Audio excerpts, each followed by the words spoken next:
Guys Omar ভাই যেই কথাগুলা বলছে এগুলা কিন্তু এখনকার প্লেয়ারে বোঝে না। এখনকার প্লেয়ারে গ্রুপে আইসে গালাগালি শুরু করে দেয়। আসলে ওমর ভাইয়ের কাছ থেকে তোমরা কিছু শিখো।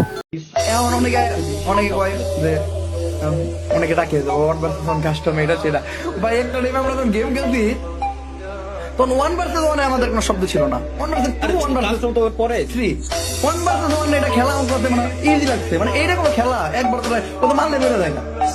যত ভালো প্লেয়ার হয়েছে ইজিলি শেষ দিতে পারছি। বাট একটা জিনিস তুমি খেলতেছো, আমি যে আমি বাদ দিচ্ছি তখন দিয়ে তুমি খেলা শুরু 3 বছর হয়ে গেছে, তুমি খেলতে আসো। আমি না আমি এখন ইন্ডিভিজুয়াল কন্টেন্ট ক্রিয়েটর। আমি যদি খালি গেম নিয়ে পড়ে থাকি ভাই, আমি যদি গেম খেলা শুরু করি রেগুলার গেমও খেলি 2 ম্যাচের বেশি খেলতে পারি না।